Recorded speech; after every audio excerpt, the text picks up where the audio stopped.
오늘 본문 말씀처럼 하나님의 사랑, 이웃 사랑, 하나님을 향한 섬김과 이웃을 향한 섬김, 또 하나님을 향한 예배와 이웃과 함께 드리는 예배에 좋은 교회의 모델을 한번 소개하고자 합니다. 함께 영상을 보시겠습니다.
지금 보신 영상은 미국 LA에 있는 드림센터라는 교회입니다.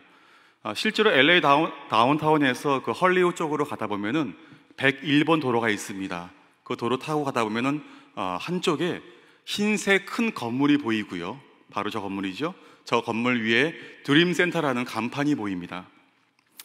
도움이 필요한 자를 찾아서 채워주며 상처 입은 자들을 찾아서 치유해주자, 이 슬로건을 갖고요, 매주 수천 명의 자원봉사자들과 그리고 가난하고 소외된 5만여 명의 사람들에게 이렇게 섬김과 봉사를 하는 곳입니다. 근데 이 교회가 이러한 봉사를 하기까지는 큰 어려움이 있었습니다. 이걸 시작한 목사님 이름이 매튜 바넷인데요. 방금 우리 찬양 인도하시다 목사님 영어 이름도 매튜 아닙니까? 예. 매튜 목사님이 20살 때, 1994년도인 20살 때 LA에서 39명의 교인과 함께 개척을 합니다. 그런데 여러분, 이 매튜 목사님의 아버지 타미 바넷이라 목사님은요, 그 당시에 미국 전역에서 가장 급성장한 대형교회, 3대 대형교회 중에 하나인 큰 대형교회의 담임이셨습니다. 그래서 이 매튜 목사님도 슬로건이 뭐였냐면, 개척할 때 아버지처럼 설교하고 아버지처럼 목회하겠다였어요. 어떻게 했을까요? 당연히 그 슬로건 갖고 불과 몇 개월도 안 돼서 본인이 그 아버지의 목회 철학을 따라해서 이 교회가 개척할 수 없다는 것을 뼈저리게 느끼게 됩니다. 그리고 자괴감에 들겠죠. 그런 자괴감과 무력감에 빠져있던 이 매튜 목사가 하루는 자기 사무실 앞에 책상과 의자를 자기 사무실 앞 길 앞에다가 내놓습니다. 그리고 그 앞에 앉아서 고민합니다. 과연 나와 우리 교회는 이 지역을 위해서 무엇을 할 수 있을까? 사람들이 신기해하고 호기심 갖고 보는 거예요. 저 사람이 누구길래 이 길가에 책상과 의자를 놓고 앉아서 저렇게 고민하고 있을까? 묻겠지요. 당신 뭐 하시는 분입니까? 매튜 목사가 그럽니다. 저는 이제 갓 교회를 개척한 목사입니다. 우리 교회 한번 와보십시오. 왔겠습니까? 지나가시는 분들이 아무리 그분과 만나고 그분과 대화한들 사람들이 매튜 목사가 개척한 교회에 가겠습니까? 아무도 오지 않았어요. 그러던 어느 날 지나가던 행위 하나가 거꾸로 매튜 목사에게 묻습니다. 당신은 내가 어떻게 사는지 알고 있습니까? 궁금하시죠? 그러면 내가 사는 동네에 한번 와보십시오. 매튜 목사가 한 질문을 거꾸로 한 것이죠. 결국 매튜 목사는 그를 따라서 도심 속에서 가난과 소외 가운데 있는 사람들의 모습을 직접 눈으로 보게 됩니다.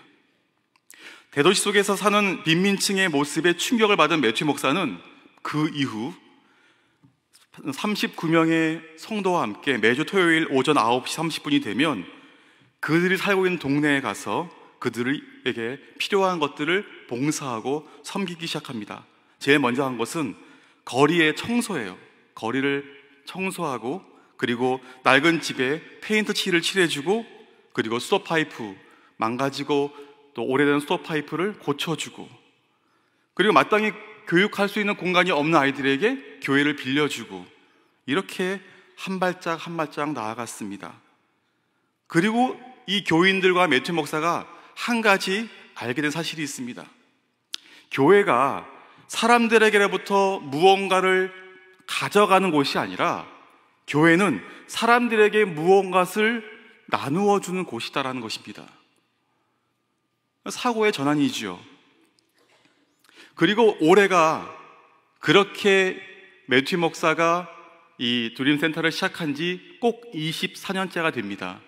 현재 이 드림센터는 보시다시피 8.8에이커 약 11,000평의 대지에 36만 스퀘어핏 건물의 안에 있는 면적이 한 10,000평 정도 되고요. 그 다음에 1,100개의 방이 있는 9개의 건물로 캠퍼스를 이루었습니다. 수천 명의 자원봉사자가 매일매일 봉사하고요. 200여 개가 넘는 다양한 사역들이 일어나고 있고요. 매주 5만 명이 그 섬김을 받고 있습니다. 약 600명의 사람들이 함께 합숙을 합니다. 그 속에서 재활과 그리고 훈련을 받고 있고요. 더 나아가서 사회봉사기관으로 운영되고 있습니다. 현재 이 사역은 미국 전역으로 퍼져가지고요. 130여 개의 드림센터를 운영하게 되었고요. 호주, 브라질, 캐나다, 영국 등 11개의 지역에 드림센터가 시작되고 있습니다. 오늘 본문 말씀들 이 매튜 목사가 고민했던 것과 비슷합니다. 어떤 섬김이나 어떠한 예배 사역이나 혹은 어떠한 목회 기술보다 먼저 중요한 것이 있다는 것입니다. 바로 하나님을 사랑하는 것, 그리고 그와 동시에 내 이웃을 사랑하는 것입니다. 예수님이 서기관에게 이 말씀하실 당시에 서기관이 예수님에게 던진 질문, 여호와 하나님께 가장 큰 계명은 무엇입니까? 이 질문은 그 당시에 바리새인들에게도 중요한 질문이었고 이슈였습니다.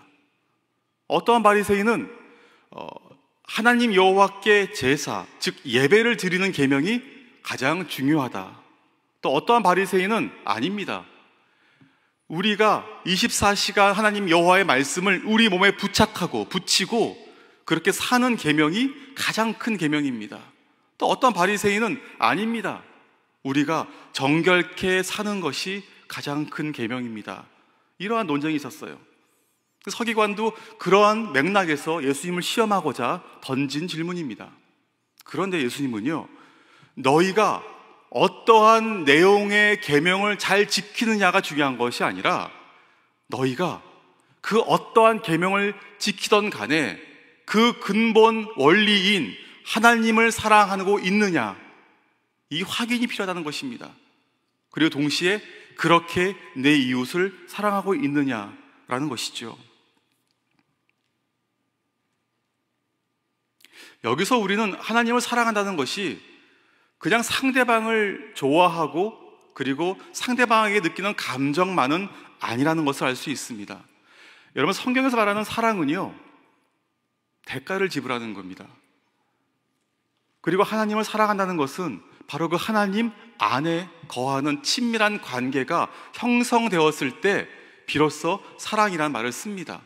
그리고 나아가서 하나님의 안에 거하고 하나님의 뜻대로 행하고 하나님의 계명대로 살고자 할 때, 그리고 그 살고자 할 때 내가 어떠한 대가를 지불할지라도 그렇게 순종하고자 할 때 비로소 사랑한다라는 고백을 하게 할 수 있는 것입니다. 요한복음 15장 9절입니다. 아버지께서 나를 사랑하신 것 같이 나도 너희를 사랑하노니 나의 사랑 안에 거하라.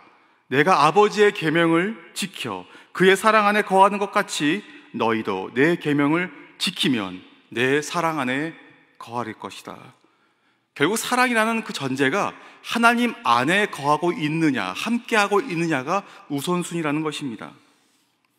이러한 고민을 통해서 매튜 목사와 이 드림센터 교회는 예배에 대한 전환을 갖게 됩니다.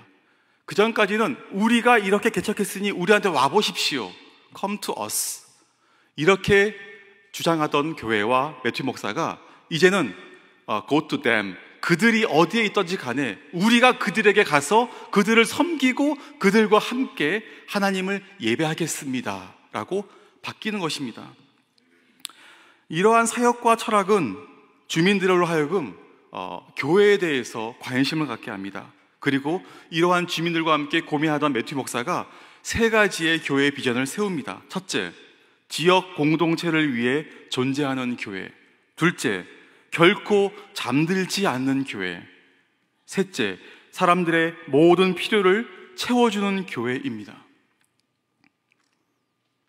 이렇게 주민들과 함께 고민하던 매튜 목사는 이 예배와 섬김이 하나가 되어가기 시작합니다.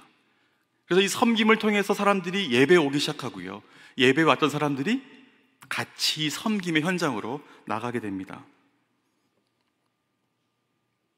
제가 주목했던 몇 가지 사역이 있는데요, 첫 번째가 그 성도 한 사람 한 사람이 속한 지역의 한 구역을 자기 이름으로 입양하는 거예요, 영적으로. 그래서 우리가 여기 나와 있지만 Adopt a Block이라고요.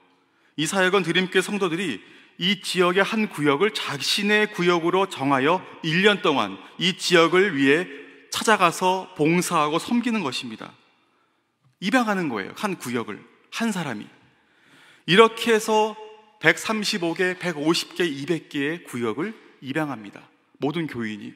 그리고 매주 토요일마다 그 지역에 가서 그들을 섬기고 그들에게 봉사합니다. 근데 여러분, 그냥 단순히 봉사와 섬김만은 아닙니다.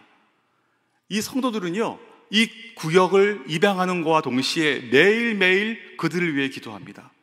그리고 그들과 함께 매주 만날 때마다 그들과 함께 예배를 드립니다. 더 나아가서 그 자기 구역에 있는 홈리스 혹은 알코올이나 마약 중독자들과 함께 꼭 예배 후에 식사를 합니다. 삶으로 보여주는 것이죠. 그게 한 교회가 아니라 한 성도의 역할이라는 것입니다. 두 번째가 푸드트럭입니다.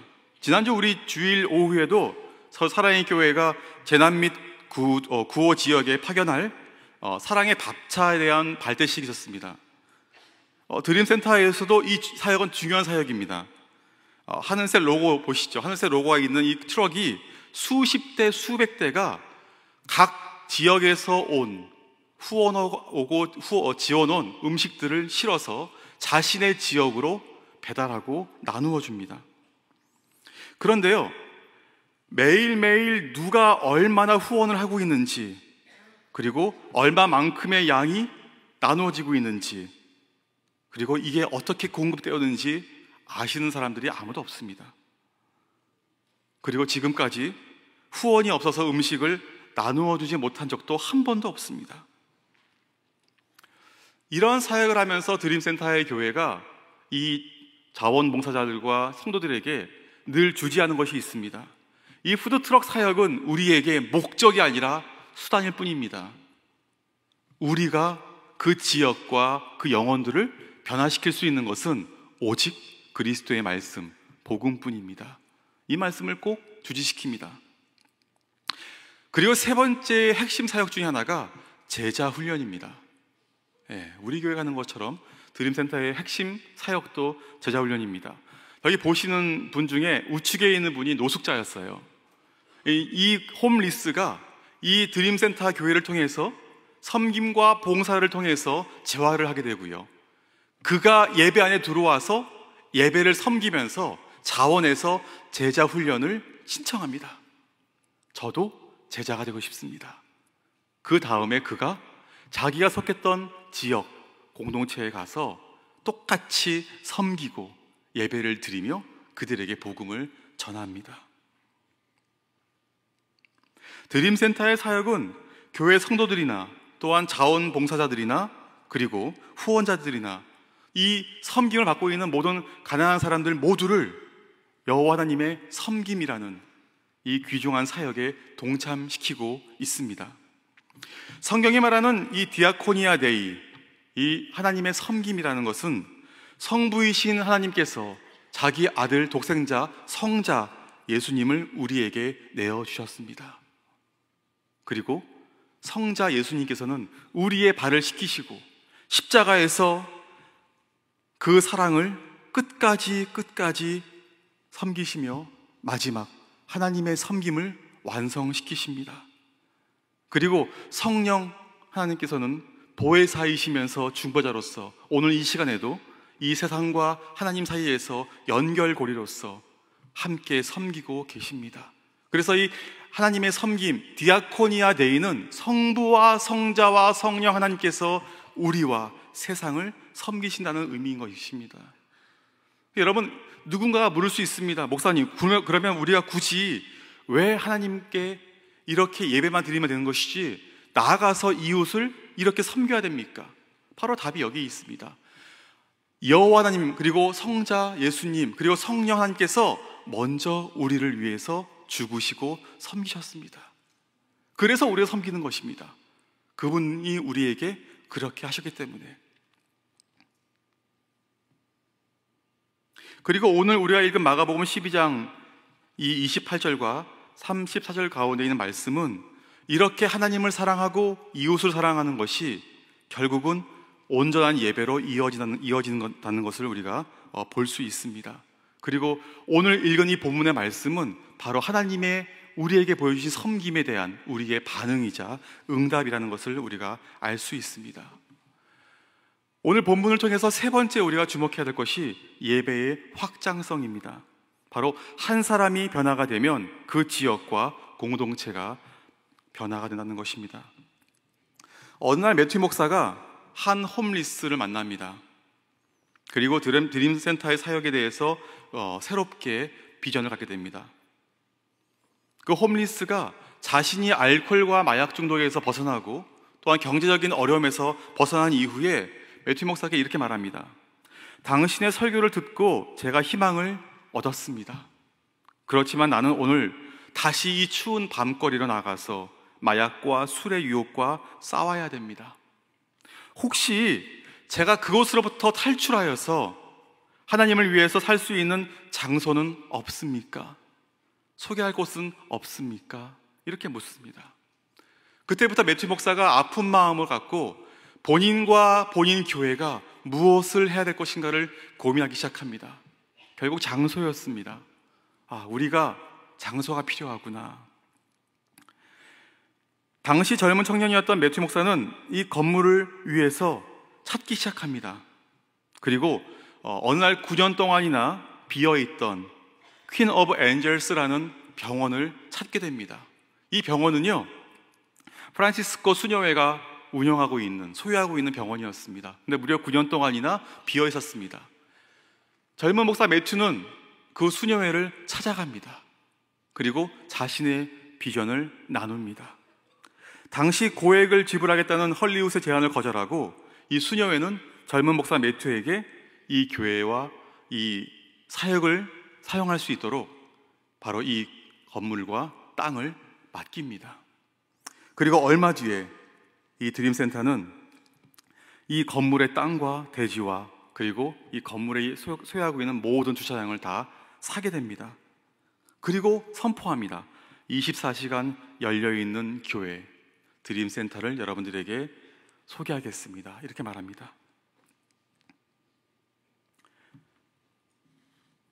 지난 24년이 지난 이후 가장 갱단과 마약과 그리고 알코올 중독자가 많았던 이 드림센터가 있던 지역, 에코파크라고 하는 지역이요, 지금은요 미국에서 가장 살기 좋은 50대 도시 중에 하나로 변화가 되었습니다. 그게 교회의 역할이고 성도들의 역할이었습니다. 오늘 본문 말씀과 이 드림센터의 사역을 통해서 우리가 드리는 섬김, 그리고 우리가 드리는 온전한 예배는 그 대상이 누구에 따라서 의미가 바뀔 수 있는 것을 우리가 알 수 있습니다. 하나님을 향해서 섬김과 예배를 드리면 그 예배가 수직적인 예배가 됩니다. 그리고 이웃을 향해서 섬기고 예배를 함께 드리면 그 예배가 수평적인 예배가 됩니다. 이 수직적인 예배를 헬라어나 히브리어에서는 엎드려 절하다 이렇게 표현합니다. 영어로는 월십이죠. 동방박사가 어린 아기 예수께 와서 엎드려 절하며 황금과 몰약과 유향을 드립니다. 그때 엎드려 경배하다, 절하다 이럴 때 이 표현이 수직적으로 예배하다라는 뜻입니다. 또한 우리가 수평적으로는요,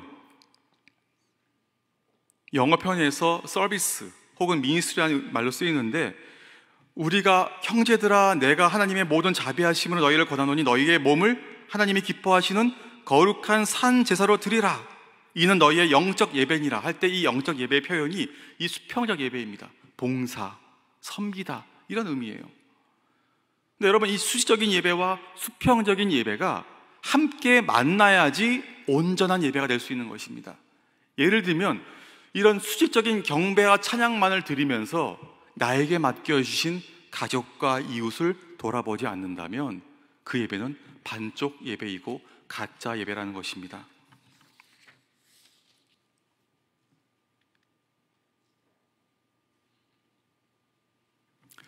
오늘 우리는 이 예배를 통해서 그리고 이 말씀을 통해서 다시 한번 우리가 현재 드리고 있는 예배와 섬김에 대해서 돌아볼 필요가 있습니다. 저는 이 본문 말씀을 묵상하다가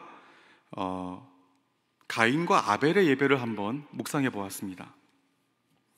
창세기 4장 3절부터 7절까지 말씀을 한번 제가 읽어드리겠습니다.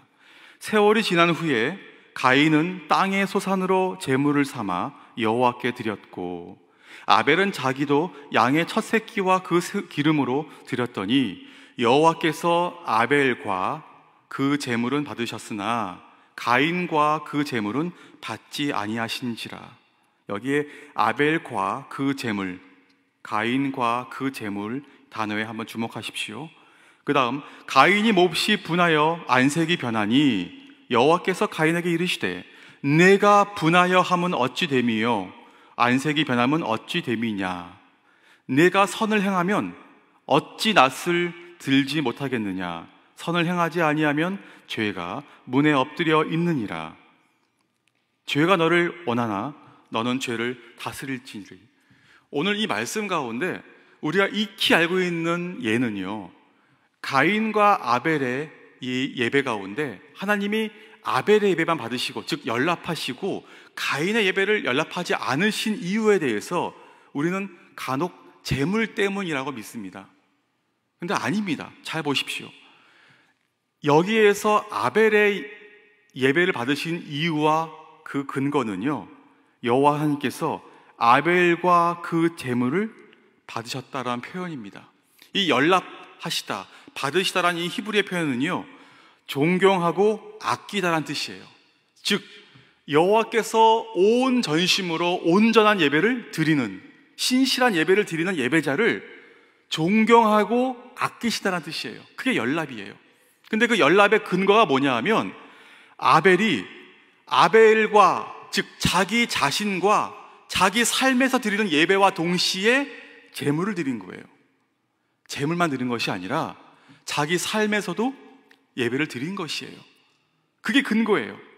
거꾸로 가인이 드린 예배를 받지 않으신, 연락받지 않으신 근거는 뭐냐면 가인은 제물만 드린 거예요. 자기의 삶으로 예배를 드리지 않은 것입니다. 이게 예배의 이중성이에요. 실제로 그 독일어 단어로 예배란 표현에서는요, 예배가 우리가 하나님께 봉사하고 하나님이 인간인 우리에게 봉사한다라고 하는 이중성을 표현하고 있어요. 예배의 이중적 의미이죠. 여러분, 하나님은요, 일반 종교 혹은 다른 종교에서 하는 제사처럼 일방적인 관계만을 요구하지 않으십니다. 하나님은 우리에게 쌍방간에 상호적으로 서로 주고받는 그러한 관계를 원하십니다. 그것이 수평적인 예배와 수직적인 예배의 만남인 것이죠. 아까 제가 이 드림센터가 처음 비전을 선포할 때 24시간 잠들지 않은 교회라는 표어를 쓴 이유에 대해서 설명을 해드리고 싶었습니다. 이 매튜 목사가 이 예배의 상호작용, 예배의 이중적 의미를 묵상하다가 어느 날 자기 자신이 속해 있는 지역을 바라보게 됩니다. 그리고 한참을 묵상하는 가운데 이 에베소서 5장 18절 말씀을 자기 자신과 교회와 지역 가운데 선포해야겠다는 사명과 소명을 얻게 됩니다. 잘 아시는 말씀이시죠?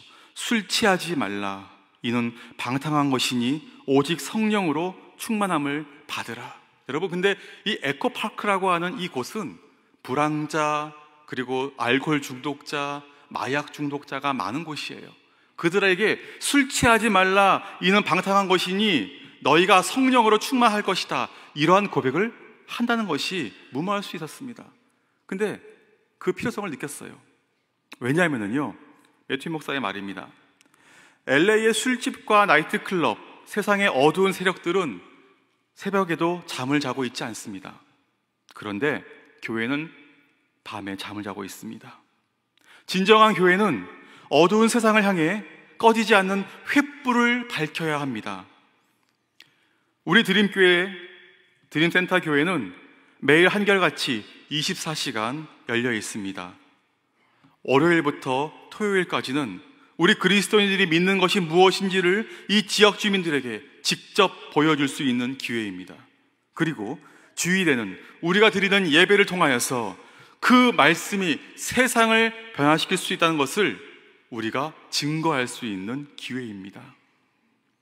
세상이 우리가 믿는 것을 보고 우리가 믿는 것을 부정할 수 없게 만듭시다.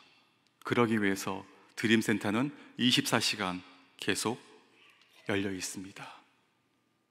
그리고 이 사역을 시작하면서 많은 사람들에게 술 취하지 마십시오, 마약하지 마십시오, 방탕하지 마십시오, 권하건대 성령에 충만하십시오 라고 선포했습니다. 실제로 이 말은 행동에 옮겨지게 됩니다. 주변에 있는 모든 식당들, 공원에 가서 전도하기 시작하고요. 그리고 온 성도들이 매일 주중에 자기가 슈퍼에 가서 장을 볼 때 1+1을 봅니다. 내가 만약에 휴지를 사면 휴지 하나를 더 삽니다. 내가 쌀을 사면 쌀 하나 더 삽니다. 내가 고기를 사면 하나 더 삽니다. 그래서 하나씩을 산 것을 갖고 교회에 모아서 지역 사람들에게 나누어 줍니다. 그리고 갱단들과 함께, 갱단에 속해 있는 청소년들과 함께 매주 농구를 하고 그리고 야구를 합니다. 왜냐하면 당신들이 속해 있는 그 지역에 있는 우리 교회가 당신들과 함께 있습니다. 우리는 그런 존재입니다. 당신들이 교회 안 나오지만 당신들이 없으면 우리도 없습니다. 그러기 위해서 우리는 매주 당신들과 이렇게 경기하며 밥을 먹겠습니다. 저는 오늘 서기관들이 이 본문 가운데서 예수님에게 하신 마지막 구절 말씀을 이 드림센터의 사역과 한번 비교하고자 합니다. 예수님께서 하나님의 사랑과 이웃 사랑을 얘기했을 때 서기관들은요, 맞습니다. 맞습니다. 하나님은 한 분이시고 그 외에 다른 이가 없으십니다. 참 맞습니다. 그리고 마음을 다하고 지혜를 다하고 힘을 다하여 하나님을 사랑하는 것과 또 이웃을 자기 자신과 같이 사랑하는 것이 전체로 드리는 번제물보다, 또한 기타 제물보다 훨씬 중요한 것이 맞습니다. 이 말을 합니다. 드림센터도 본인들이 혼자 모여서 끼리끼리 모여서 예배만 드리는 것이 중요한 것이 아니라 지역사회와 함께하는 것이 예배의 연장선이고, 그것이 예배의 일부분이고, 그것이 사랑이자 섬김이자 예배인 것을 알게 된 것입니다.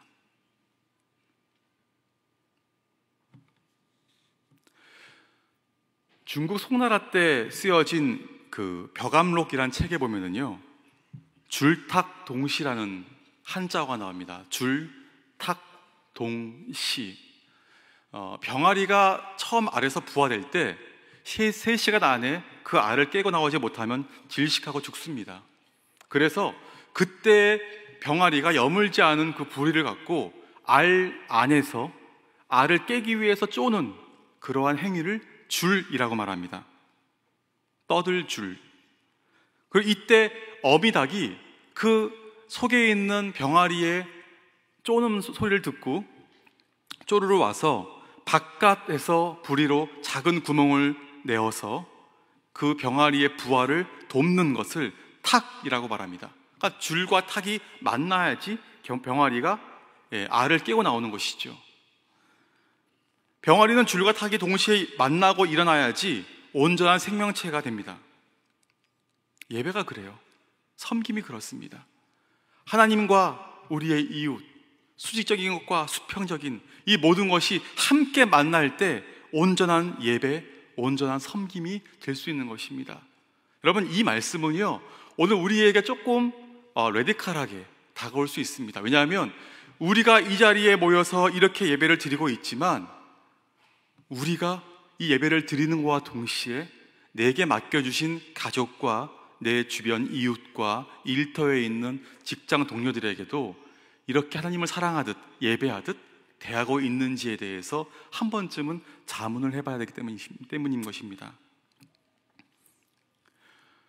그리고 이 예배의 이중성이 주고 있는 메시지는요, 오늘 우리가 예배를 드린다고 이 자리에 모여 있지만 만약 우리의 마음 중심이 세상을 향해 있다면, 그리고 세상이 주는 고민 가운데 빠져 있다면 여러분들 앉아있는 이곳은 세상과 다를 바가 없다는 것입니다.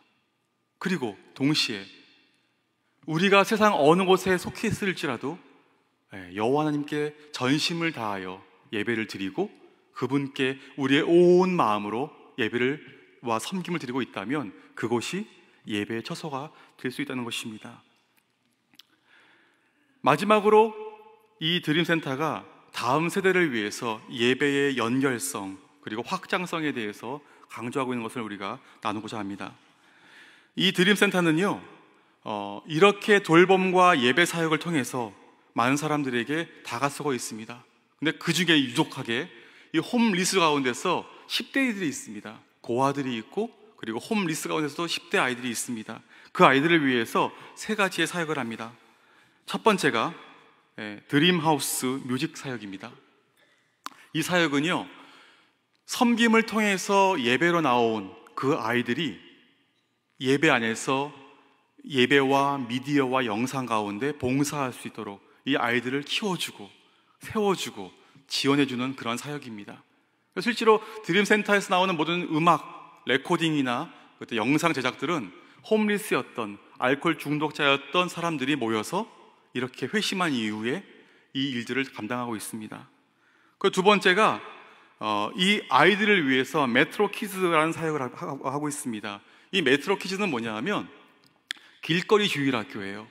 아이들이 주일날 올 수 없기 때문에 직접 아이들을 위해서 이 메트로 키즈 자동차를 개발해가지고요, 트레일러 차를 개발해가지고 아이들이 있는 곳에 가서 연극을 보여주고 영화를 보여주면서 길거리에서 주일학교를 실행합니다. 그리고 감히 말합니다. 그 깽단이 펼치고 있는 그곳에서 갱단에 가입하지 말거라. 마약과 술 중독이 펼치고 있는 그곳에서 너희가 마약에 손대지 말고 술에 손대지 말거라. 그리고 너희가 총기를 만지지 말 것이다. 그리고 절대로 학교에 빠지지 말고 지속적으로 학교에 나가거라. 이러한 메시지를 전합니다.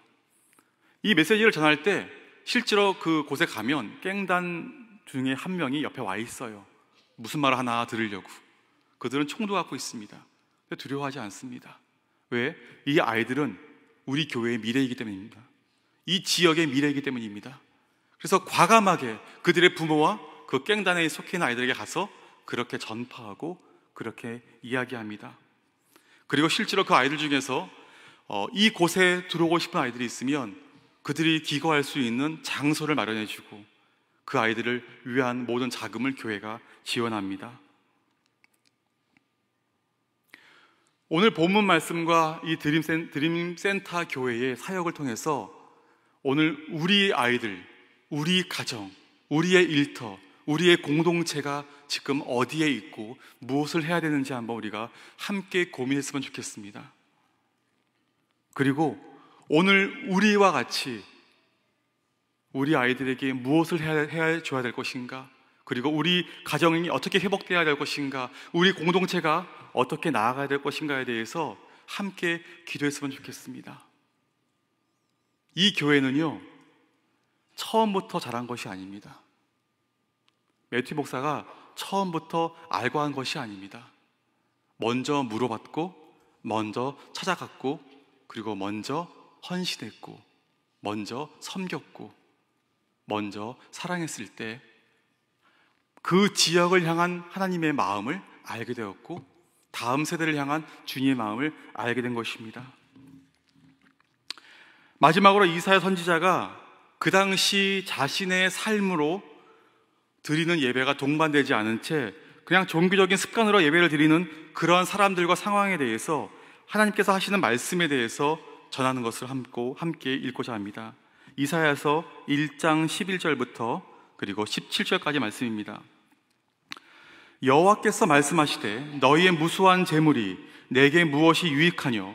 나는 숫 양의 번제와 살찐 짐승의 기름에 배불렀고 나는 숫송아지요나 어린 양이나 숫 염소의 피를 기뻐하지 아니하노라. 너희가 내 앞에 보이려고 오니 이것을 누가 너희에게 요구하였느냐? 내 마당만 밟을 뿐이니라. 헛된 재물을 다시 가져오지 말라. 분향은 내가 가증히 여기는 바요, 월삭과 안식일과 대회로 모이는 것도 그러하니 성회와 아울러 악을 행하는 것을 내가 견디지 못하겠노라. 내 마음이 너희의 월삭과 정한 절기를 싫어하나니 그것이 내게 무거운 짐이라. 내가 지기에 곤비하였노라. 너희가 손을 펼 때에 내가 내 눈을 너희에게서 가리고 너희가 많이 기도할지라도 내가 듣지 아니하리니 이는 너희의 손에 피가 가득함이라. 그 다음 주목하십시오. 너희는 스스로 씻으며 스스로 깨끗하게 하며 내 목전에서 너희 악한 행실을 버리며 행악을 그치고 선행을 배우며 정의를 구하며 학대받는 자를 도와주며 고아를 위하여 신원하며 과부를 위하여 변호하라 하셨느니라. 지금은 우리가 온전한 예배와 섬김의 통로로 쓰임받을 때입니다. 그러기 위해서 우리의 가정과 우리의 일터와 우리의 교회가 주님의 섬김 가운데 쓰임받기를 바랍니다. 우리 함께 기도하시겠습니다. 우리 기도하실 때 정말 우리 스스로 깨끗하여지고 거룩하여지고, 그리고 우리 가정이 하나님만을 섬기며 그 하나님의 예배의 본질이 회복되어지고 우리 영가족 공동체가 그 말씀에 순종하며 서로 섬기며 희생할 수 있기를 기도합시다. 그리고 이 마지막 시대에 우리의 아이들이 그렇게 주님 앞에 세움받고 쓰임받기를 기도합시다. 섬김이 예배이고 예배가 곧 사랑입니다.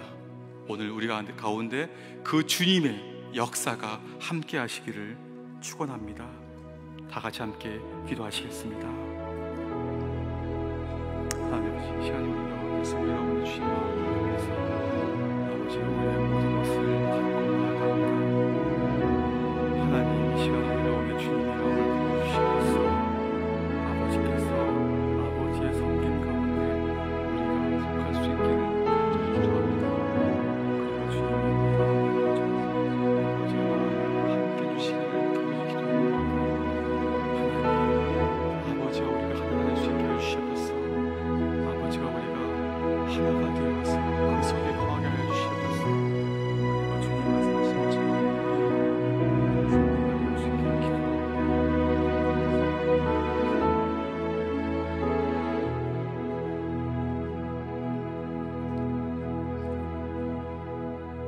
하나님 아버지, 이 시간 우리의 가정을 돌아봐 주시옵소서.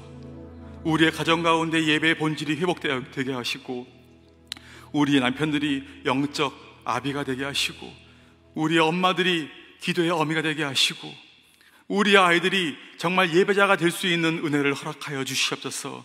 하나님, 우리의 공동체가 이렇게 하나님의 섬김 가운데 동참하게 하시고, 아버지, 우리의 지역을 섬기게 하시고, 나아가 하나님의 나라와 연결될 수 있는 그 나라와 그 뜻이 이 땅 가운데 임하는 통로로 쓰임받게 하여 주시옵소서. 아버지, 마지막 때에 그렇게 우리의 가정과 우리의 일터와 우리의 다락방과 이 사랑의 교회가 쓰임받기를 간절히 기도합니다. 그리고 우리가 주님을 그 무엇보다, 그 누구보다 가장 먼저 사랑합니다. 감사하며 우리의 가정과 우리의 일터와 우리 다락방과 이 사랑의 교회의 주인 되신 예수 그리스도의 이름으로 간절히 기도하였습니다.